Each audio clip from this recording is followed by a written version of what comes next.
In 1755, Ephraim Williams accepted a fatal commission from the British Crown in command of provincial forces in the French and Indian War.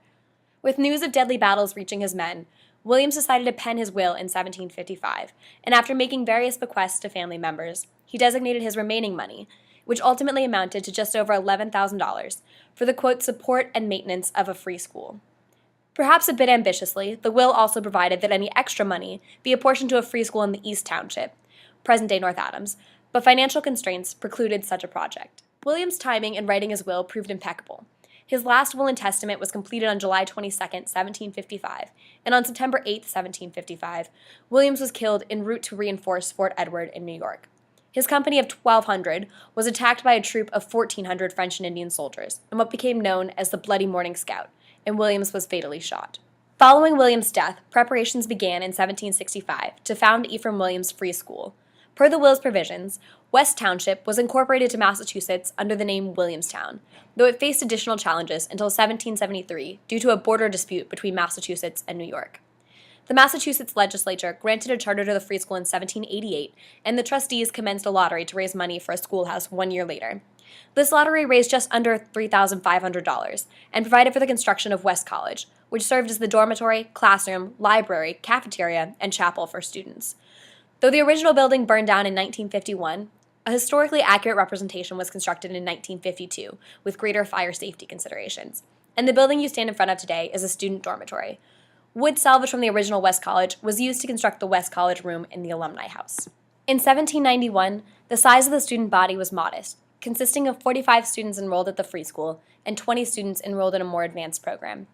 The free school was emphatically not a college, and it took the tutelage of Williams' first president, Ebenezer Fitch, to create the college. Fitch was educated at Yale, where he served as a tutor before engaging in unsuccessful business ventures. As president of the free school, Fitch proceeded to douse his students in religion, delivering sermons every Sunday and strictly enforcing the Sabbath. In 1793, Fitch successfully petitioned the legislature to turn the free school into Williams College, and it was officially incorporated on June 22, 1793.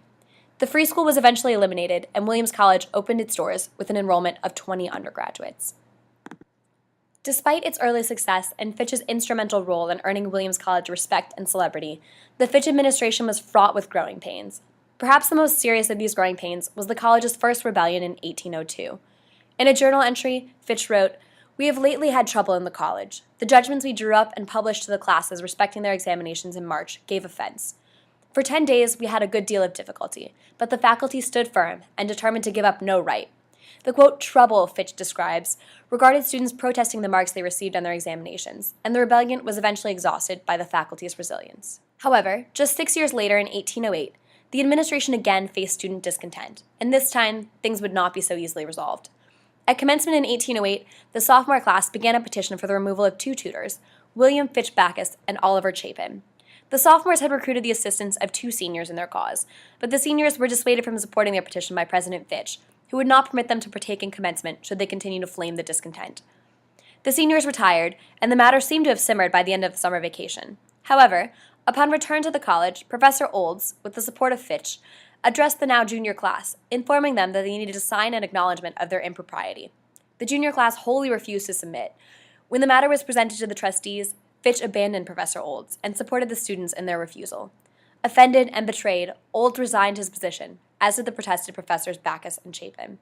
However, the faculty was completely decimated, and the college required a 4-week recess to restore its faculty.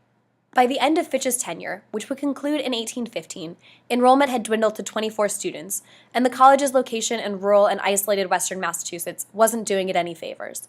4 months before Fitch resigned in September 1815, he wrote to Abel Flint, quote, "Under these local disadvantages, the college has for several years declined, and must continue to decline. In my opinion, there is no way to save it from extinction but to remove it to the county of Hampshire," providing a prelude to Zephaniah Swiftmore's campaign to uproot the college.